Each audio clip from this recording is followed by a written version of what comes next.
अस्सलाम वालेकुम प्यारे बच्चों। बुरहान मुंबई महानगर पालिका के वीटीसी क्लास में मैं आप तमाम ही बच्चों का तहे दिल से इस्तकबाल करता हूं, खैर मकदम करता हूं। आइए हम अपने लेसन की तरफ बढ़ते हैं। अस्सलाम वालेकुम प्यारे बच्चों, आज हम जमात शशुम के मजमून तारीख का 10वां सबक, जिसका नाम है कदीम भारत तहजीबी, इस सबक से मुतालिक मालूमात हासिल करेंगे। जैसा कि आप तस्वीर में भी देख सकते हैं, संस्कृत ज़बान में लिखी हुई एक तस्वीर नज़र आ रही है आप लोगों को, और उसके नीचे ड्रामे में हिस्सा लेने वाले कलाकारों की तस्वीर नज़र आ रही है। तो इस सबक में हम हमारे भारत की जो कदीम तहजीब थी उससे मुतालिक मालूमात हासिल करेंगे।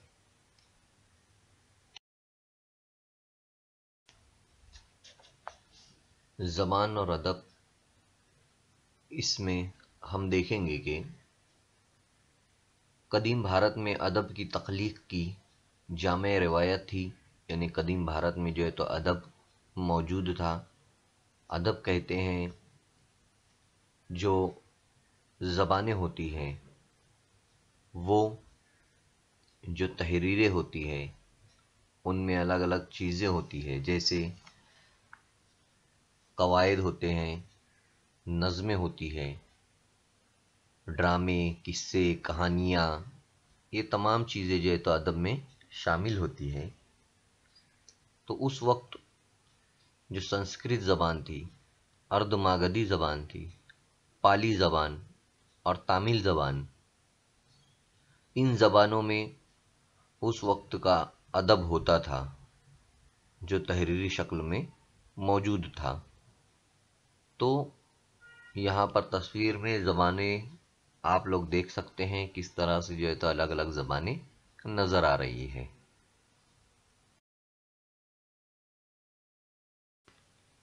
सबसे पहले हम यहाँ पर देखेंगे संगम अदब। आप लोग तस्वीर में देख भी सकते हैं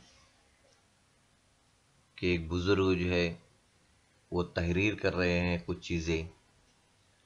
संगम का मतलब होता है आलिम व फाजिल अदीबों का अजलास, यानी बहुत सारे आलिम लोग, बड़े लोग जो लिखने का काम करते हैं अदब को, वो सब मिलकर बैठे, उसे संगम अदब कहते हैं। और वो लोग जो तहरीर करें उसे जो है तो संगम अदब कहा जाता है। इस इजलास में इकट्ठा होने वाले अदब को संगम अदब कहते हैं। कदीम तरीन अदब में तामिल ज़बान में होता था। कदीम तरीन अदब जो पहले लिखा जाता था वो ज़्यादातर तामिल ज़बान में होता था। शिल्प धीकरम और मनी मिखलाई इस अदब की मशहूर रज़्मिये हैं। दो है, एक सीधे हाथ की तरफ नीचे और एक बाएं हाथ की तरफ। शिल्प धीकरम सीधे हाथ की तरफ और मनी मिखलाई बाएं हाथ की तरफ, यानी उल्टे हाथ की तरफ लिखी हुई जो है तो रज़्मिये नज़्म है ये। और ज़्यादातर जो है जुनूबी भारत में ये अदब पाया जाता था। जुनूबी भारत का नक्शा आप लोग देख सकते हैं इसमें। उस वक्त के जो सियासी दौर था, समाजी जो ज़िंदगी थी, इनसे मुताल्लिक मालूमात जो है तो इसमें मिलती है इस अदब से।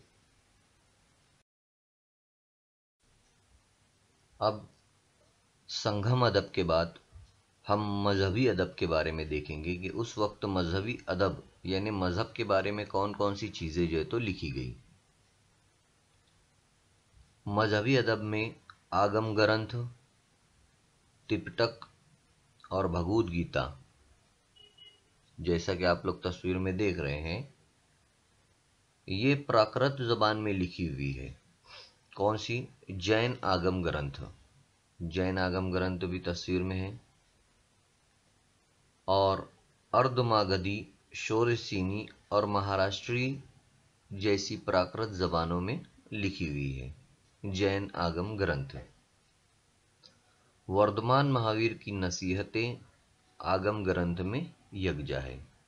आगम ग्रंथ जो किताब है, उस किताब में वर्धमान महावीर की नसीहतें जो उन्होंने लोगों को बताया वो उसके अंदर मौजूद है।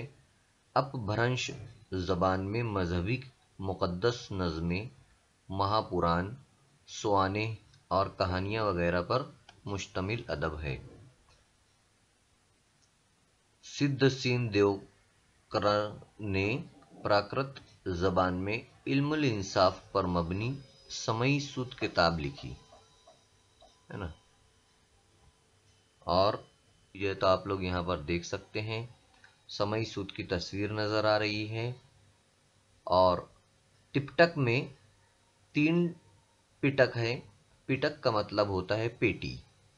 यहाँ पेटी से मुराद हिस्सा होता है।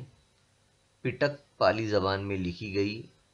इसमें 3 मुख्तलिफ किस्म का अदब है। वो जो है तो हम आगे देखेंगे। यहाँ पर ऐसा दिया हुआ है कि ऐसा माना जाता है कि शुमाली भारत से महाराष्ट्र तक के इलाकों में मुरव्वज बहुत सारी ज़बानें प्राकृत और संस्कृत ज़बानों से निकली हैं। लफ्ज़ प्राकृत प्रकृत से बना है। प्रकृत का मतलब फितरी या कुदरती है। प्राकृत ज़बान लोगों के रोज़मर्रा के कारोबार में इस्तेमाल होने वाली ज़बानें थी। प्राकृत ज़बानों को 4 ग्रह पेशा, ची, शोरसेनी, मागधी और महाराष्ट्री में तकसीम किया जाता है। महाराष्ट्री से मराठी ज़बान निकली। आप लोग मराठी ज़बान की तस्वीर देख सकते हैं ऊपर की साइड में। इसी तरह प्राकृत ज़बानों से मराठी जैसी ज़बानों के बनने के अमल में इन ज़बानों की बुनियादी हैयत में तब्दीली हुई। इन्हें अपभ्रंश की भी आप लोग तस्वीर देख सकते हैं मराठी के नीचे, कहा गया। अपभ्रंश ज़बानों से जदीद ज़बानों ने तरक्की की।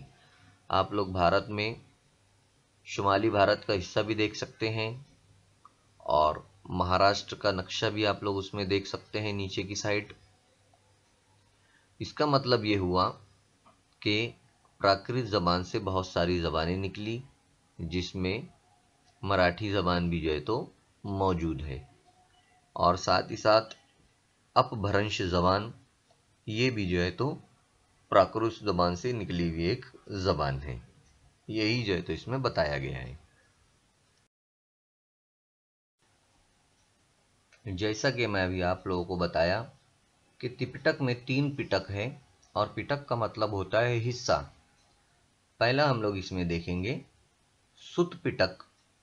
इसमें गौतम बुद्ध के नासाहाना अक़वाल यकजा किए गए हैं, यानी जमा किए गए। गौतम बुद्ध ने जो जो कहा है वो जो है तो इस हिस्से में लिखा गया है। इनके अक़वाल को सुकते कहते हैं। और दूसरा है विनय पटक। पहला है सुत पटक, दूसरा है विनय पटक। विनय पटक में यहाँ लफ्ज़ विनय का मतलब उसूल है। इसमें गौतम बुद्ध फिरके के मर्द जन भिक्खु को रोज़मर्रा की ज़िंदगी गुजारने के उसूल दिए गए हैं। यानी इस पिटक में गौतम बुद्ध के उसूल दिए गए हैं।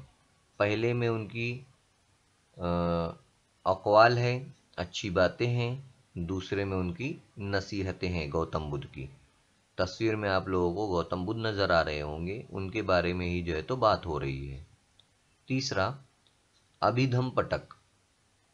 इसमें मज़हब के फ़लसफ़े की वजाहत की गई है। और तब तक की वजाहत करने वाली किताब अठकथा अर्थकथा मशहूर है। आलिम ख्वातीन ने अपने ज़ाती तजुर्बात व महसूसात के मजमूए तख्लीक किए हैं। इन्हें थेरी गाथा नामी किताब में यकजा किया गया है। ये मजमूए पाली ज़बान में मौजूद है। आप लोग पाली ज़बान जो है तो देख चुके हैं, मैं इससे पहले आप लोगों को तस्वीर में बताया था। तो यहाँ पर ये बात याद रखने वाली है कि सुत पटक विनय पटक और अभिधम पटक, ये तीनों जो है तपटिक की किस्में हैं और इसमें गौतम बुद्ध के नसीहतें, उनके कौल, ये सब जो है तो मौजूद है। अब हम देखते हैं भागवत गीता हिंदुओं की मुकद्दस किताब के बारे में। भागवत गीता हिंदुओं की मुकद्दस किताब है और ये महाभारत का ही एक हिस्सा है। भागवत गीता में कहा गया है कि हमें सिले की तमन्ना किए बगैर अपने फ़राइज़ को तकमील देना है। ईश्वर की भक्ति यानी उसकी परस्तिश या उसकी इबादत का जो रास्ता है वो सबके लिए खुला हुआ है। यानी भागवत गीता महाभारत जो उनकी किताब है, जिसमें उनके मज़हब की पूरी मुकम्मल मालूमात दी गई है, उसका ही जो है तो एक हिस्सा भागवत गीता है। और इसमें कहा गया है कि जो भी उनका खुदा है उसकी इबादत के लिए सबको रास्ता खुला हुआ है, यानी सब उसकी इबादत कर सकते हैं। अब यहाँ पर हम देखेंगे कि 8वीं सदी ईस्वी में आद्य शंकर आचार्य हो गुजरे हैं। उनके काम क्या थे वो देखना है। इल्म और संन्यास पर उन्होंने काफ़ी जोर दिया। साथ ही साथ उपनिषद, ब्रह्मसूत्र और भागवत गीता की तशरीह लिखकर इनके मफहूम को वाज़ेह किया। यानी जो किताब थी भागवत गीता, उसकी उन्होंने तशरीह की, उसमें क्या दिया हुआ है वो लोगों को बताया। उन्होंने भारत की 4 सिमतों में यानी शुमाल, जुनूब, मशरिक और मगरिब में बद्रीनाथ, द्वारका, जगन्नाथपुरी और श्रृंगेरी के मुकामात पर 4 मठ कायम किए, यानी खानकाएं जो है तो उन्होंने बनाई।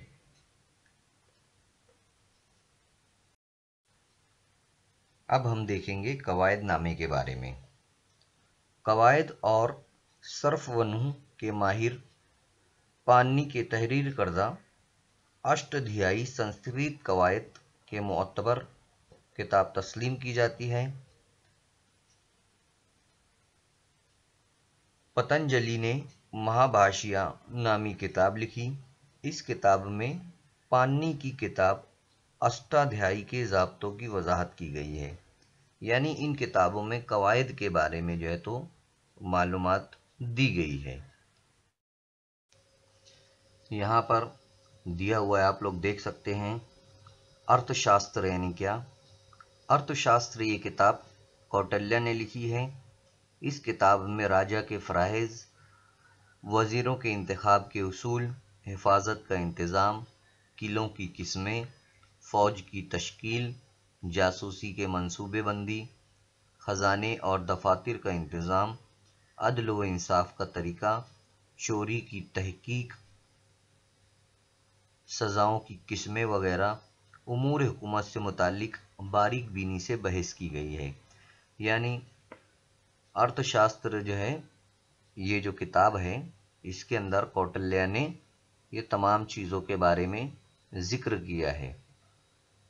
यानी उस दौर की जो हुकूमत थी उसमें जो उनके काम थे वो उन कामों के बारे में यहाँ पर तफसील से इस किताब में जो है तो उन्होंने लिखा है। अब हम देखेंगे आरश और अभिजात रज़्मिये क्या है।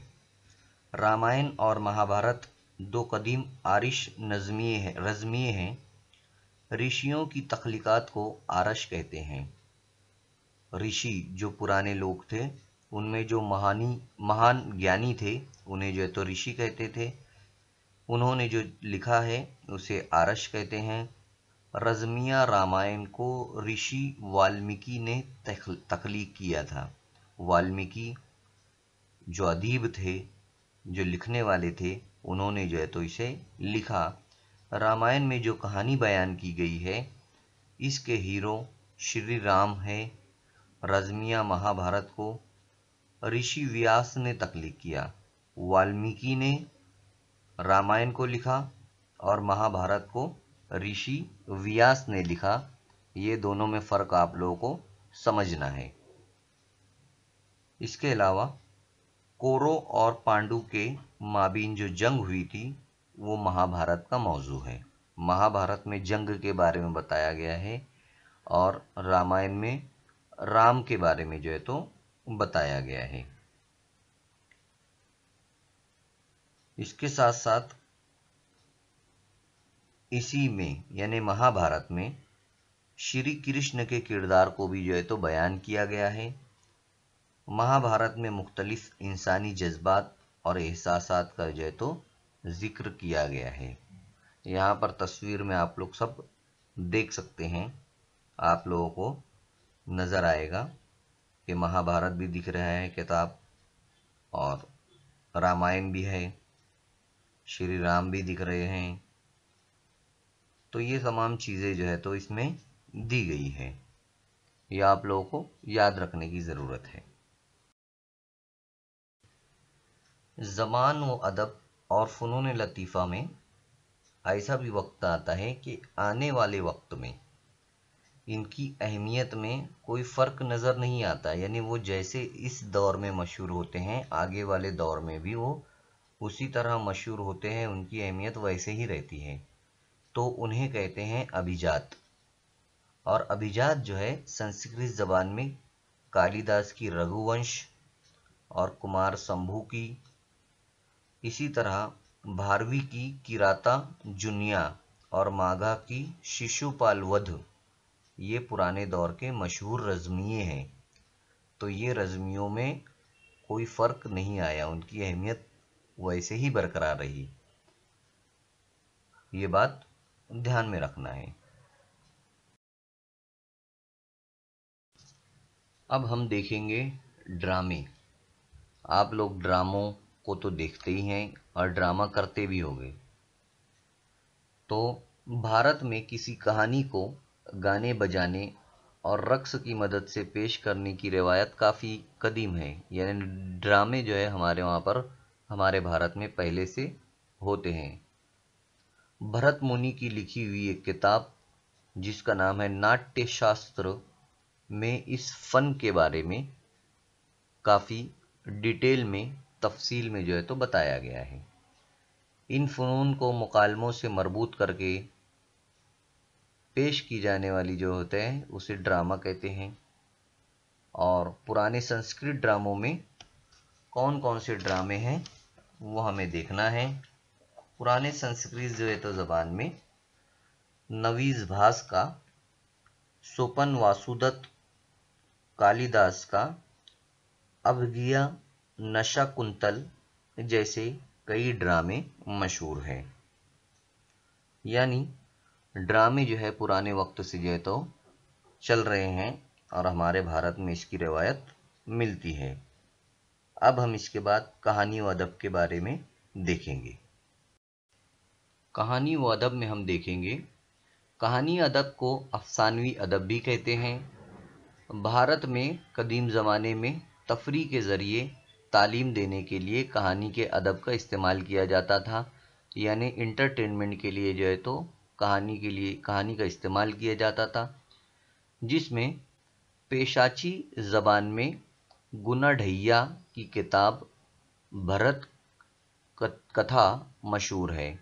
पंडित विष्णु शर्मा की किताब पंचतंत्र कहानी के अदब का उम्दा नमूना है। कई ज़बानों में इस किताब का तर्जुमा किया गया है। बुद्ध जातक कथाएं भी मशहूर है। ये किताबों के नाम हैं पेशाजी ज़बान में गुना ढिया, भरत कथा और पंचतंत्र, इसी तरह बुद्ध जातक कथाएं। ये सब किताबें जो है तो कहानियों की मशहूर है। हमारे दौर में, पुराने दौर से कहानियाँ बोली जाती हैं और हम भी जो है तो कहानियाँ सुनना पसंद करते हैं। अब हम यहाँ पर देखेंगे अवामी ज़िंदगी। अवामी ज़िंदगी उस दौर की कैसी थी वो जो है हमें मालूमात उसकी हासिल करना है।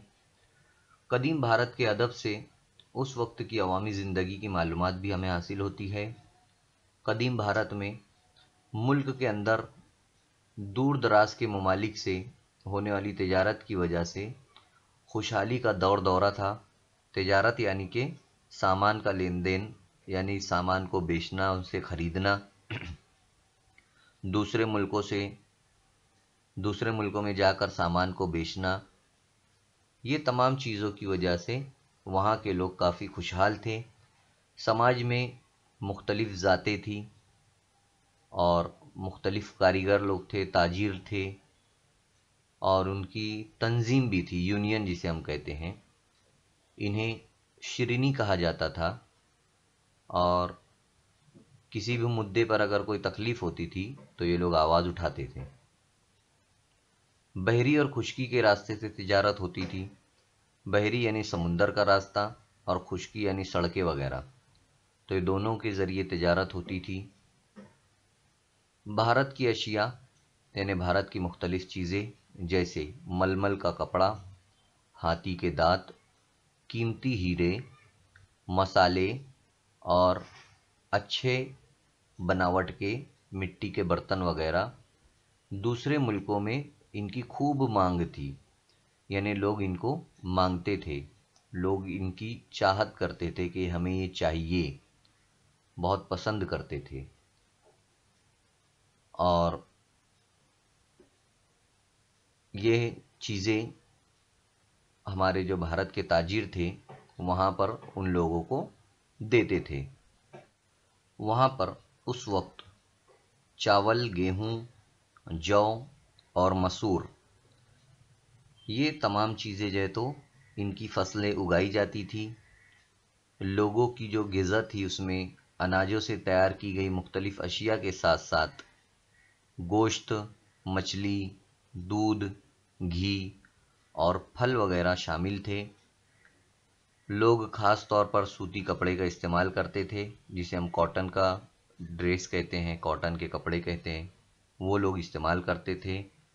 आम तौर से वो लिबास मौजूदा धोतियों, अंगूछों, पगड़ियों और साड़ियों की तरह ही हुआ करते थे। उस वक्त का लिबास भी इनसे मिलता जुलता था। इसी तरह कुषाणों के ज़माने में, जो कुषाण राजा थे, उनके ज़माने में भारत के लोगों को कपड़े सीने के तरीके का इल्म हुआ, यानी वहीं से जो है तो कपड़े सीने का काम शुरू हुआ। तो इस तरह से इनका लिबास था जो बताया गया है, और तस्वीर में भी आप लोग देख सकते हैं। अब वहाँ की अवामी ज़िंदगी के बाद हम देखेंगे वहाँ पर साइंस कि उस वक्त कदीम भारत में साइंस की क्या अहमियत थी और साइंस कितना परवान चढ़ा था। साइंस में सबसे पहले हम देखेंगे इल्म तिब के बारे में कि इल्म तिब में भारत की तरक्की कैसी थी। भारत के इल्म तिब को आयुर्वेद कहा जाता है। आप लोगों ने सुना होगा आयुर्वेदिक दवा वगैरह।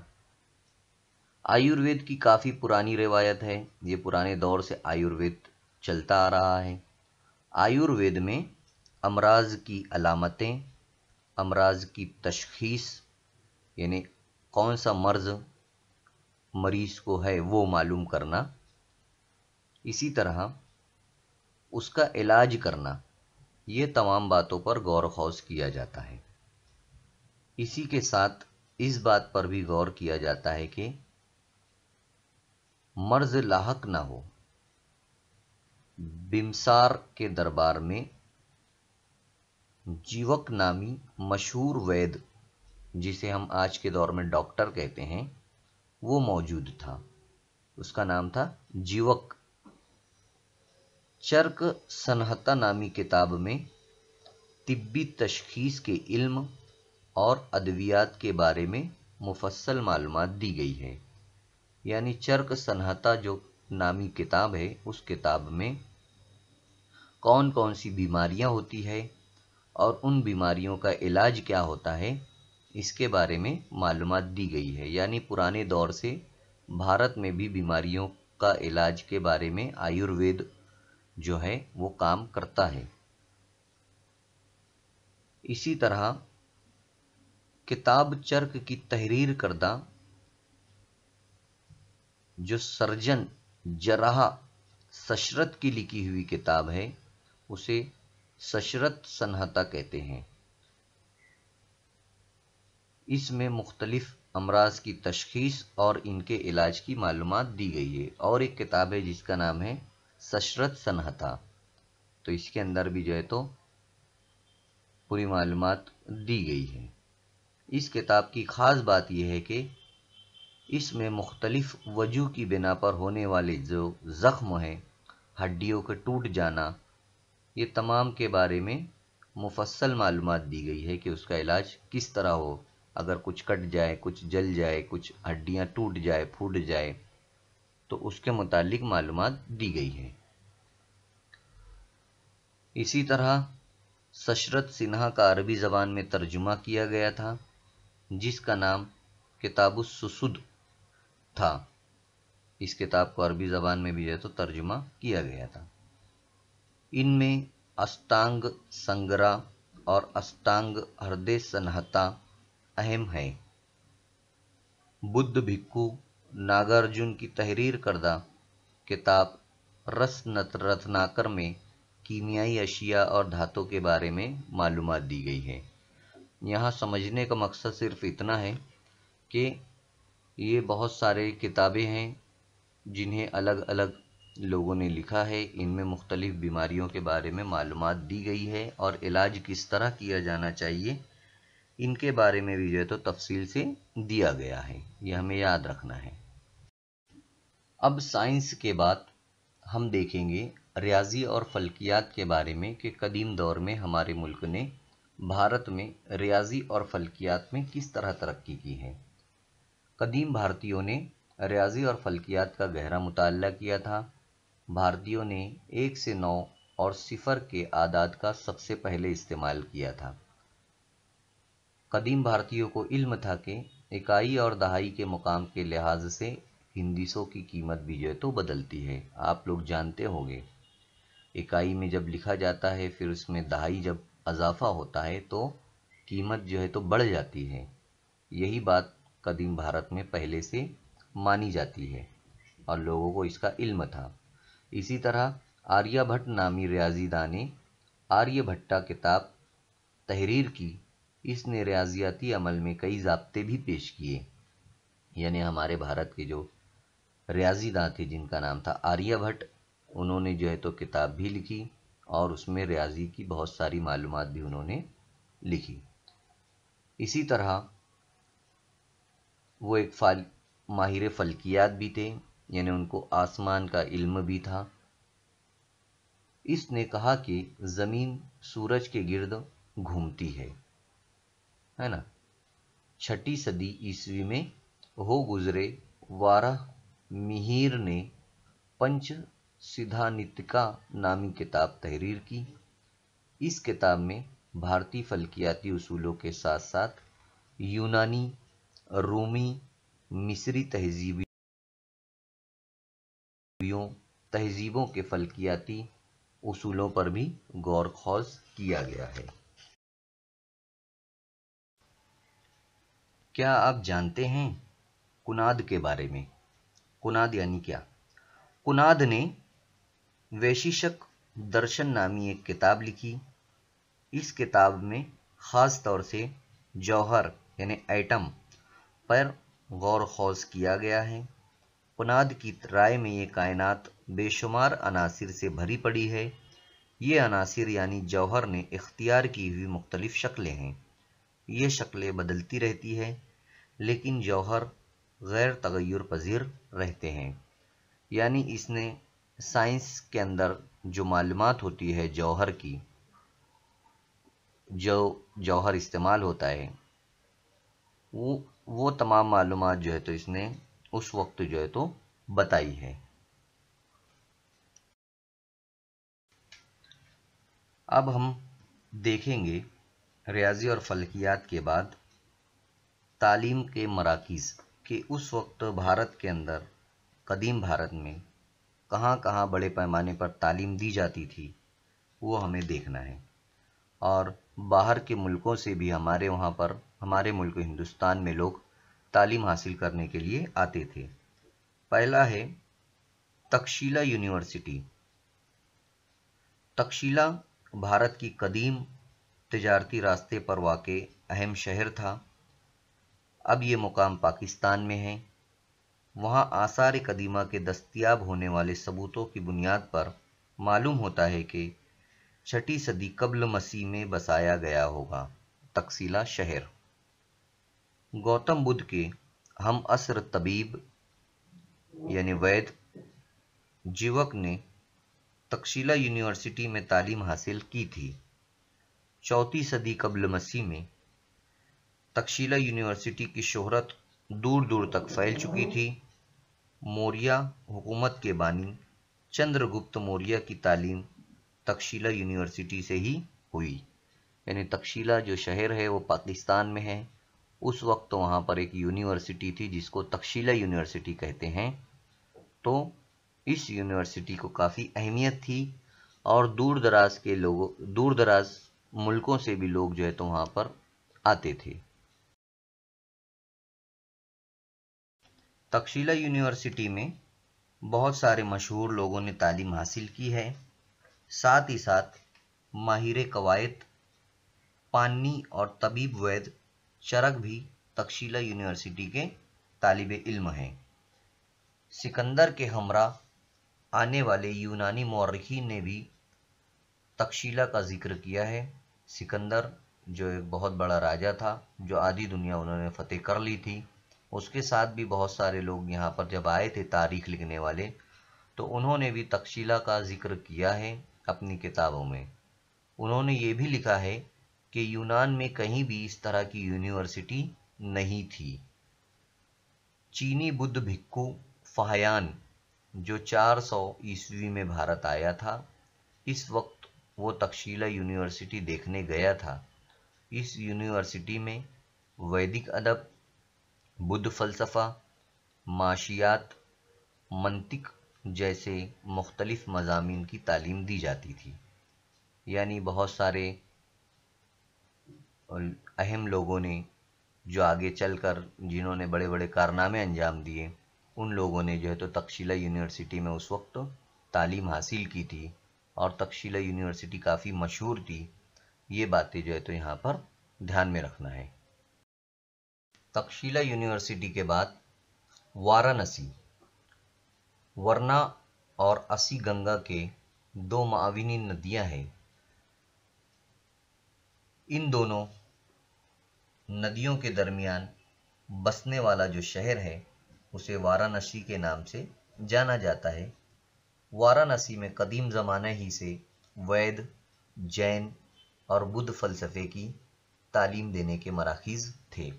वाराणसी काफ़ी मशहूर शहर है और वहाँ पर वरना और असी गंगा ये जो है तो 2 नदियाँ हैं, इनके दरमियान जो है वाराणसी शहर आबाद है। वहाँ पर बहुत कदीम दौर से ही वैद, जैन और बुद्ध फ़लसफ़े की यानी बुद्ध मज़हब की मुख्तलिफ तालीमात जो है तो दी जाती है। अब हम देखेंगे वल्लभी के बारे में। वल्लभी कहाँ है? वल्लभी गुजरात के सौराष्ट्र में वल्लभी नामी एक पुराना शहर था। 5वीं से 8वीं सदी ईस्वी में वो जैन और बुद्ध फ़लसफ़े की तालीम का एक अहम मरकज़ था। चीनी बुद्ध भिक्खु हिवॉन सॉन्ग और इतिश सिंह वल्लभी आए थे। यानी उस वक्त वल्लभी जो है तो एक गुजरात में एक शहर था जहाँ पर तालीम दी जाती थी बुद्ध फ़लसफ़े के बारे में और जैन फ़लसफ़े के बारे में। अब हमें देखना है नालंदा यूनिवर्सिटी के बारे में। मौजूदा बिहार में शहर पटना के करीब कदीम नालंदा यूनिवर्सिटी के बाक़ियात हैं। आप लोग जानते होंगे बिहार, वहीं पर एक शहर है जिसका नाम है पटना, जो बिहार की राजधानी है। वहाँ पर यूनिवर्सिटी के आज भी बाक़ियात मिले हुए हैं। सम्राट हर्षवर्धन ने इस यूनिवर्सिटी को बड़ी फराग दिली से अतियात दिए थे, यानी पैसा दिया था। किसने? हर्षवर्धन ने। हिवॉन सॉन्ग और अति सिंह के बयान के मुताबिक نالندہ یونیورسٹی میں ہزاروں طلبہ کے قیام کی سہولیات تھی۔ وہاں کے کتب خانے یعنی لائبریری میں ہزاروں کتابیں موجود تھی۔ یونیورسٹی میں داخلہ حاصل کرنے کے لیے طلبہ کو داخلی دروازے کے قریب امتحان دینا پڑتا تھا۔ یہ جو ہیوان سانگ اور اتی سنگھ جو ہے وہ چین سے آئے تھے اور یہاں کی معلومات لینے کے لیے آئے تھے۔ ہر بار جو ہے تو ان کا ذکر ہوتا ہے۔ تو یہ معلومات نالندہ یونیورسٹی کے بارے میں تھی۔ اب ہم دیکھیں گے وکرم شیلا یونیورسٹی کے بارے میں۔ وکرم شیلا یونیورسٹی یہ بھی موجودہ بہار کے بھاگل پور کے قریب تھی۔ 8ویں صدی عیسوی میں راجہ دھرم پال نے اس کی بنیاد رکھی تھی۔ وہاں 6 وہار یعنی خانقاہیں تھی۔ ہر وہار کا داخلی دروازہ الگ تھا۔ بات یہاں صرف اتنی یاد رکھنا ہے کہ بھاگل پور کے قریب جو ہے تو یہ یونیورسٹی تھی اور جسے راجہ دھرم پال نے 8ویں صدی عیسوی میں اس کی بنیاد رکھی تھی۔ یہ بھی ایک اچھا تعلیمی مرکز تھا۔ اب ہم دیکھیں گے کانچی کے بارے میں۔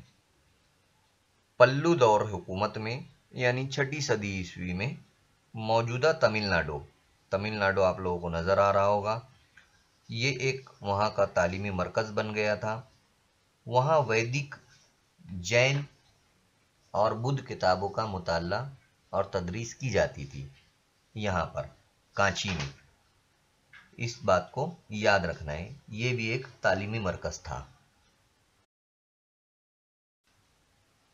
اب ہم ہمارا آخری ٹاپک دیکھیں گے اس میں، فن تعمیر اور فنون لطیفہ، یعنی قدیم بھارت میں فن تعمیر کیسا تھا اور فنون لطیفہ اس وقت کیسا تھا۔ موریہ اور گپت دور میں بھارتی فن تعمیر کی بڑی ترقی ہوئی۔ سمراٹ اشوک نے جگہ جگہ کئی تعمیرات جو ہے تو کروائی۔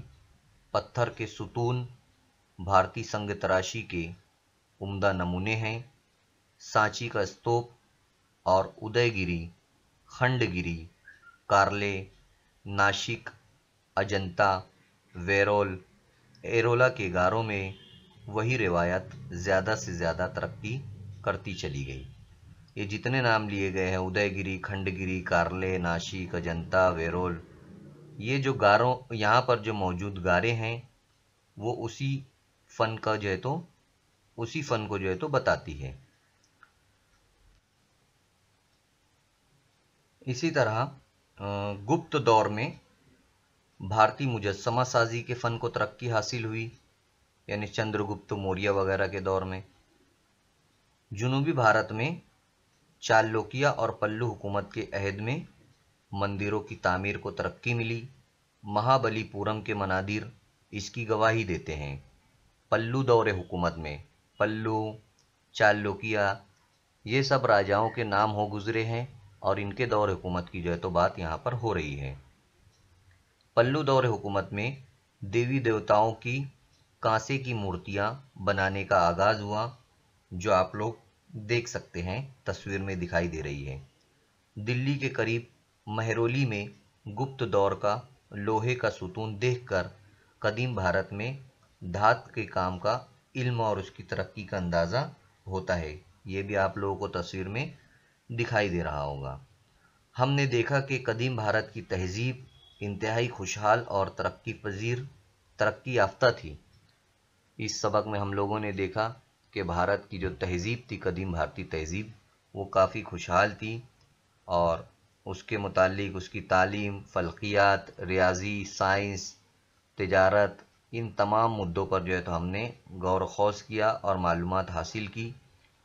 اس سبق میں مشق دی ہوئی ہے، اس میں کچھ سوالات وغیرہ ہیں، یہ آپ لوگوں کو جو ہے تو دیکھنا ہے اور اس کو کرنے کی کوشش کرنا ہے۔ اگر کچھ مشکلات آتی ہے تو اپنے استاد سے رابطہ قائم کرنا ہے اور اس ویڈیو کو جو ہے تو آپ لوگوں کو دیکھنا ہے تاکہ آپ لوگوں کو اس کو سمجھ سکے۔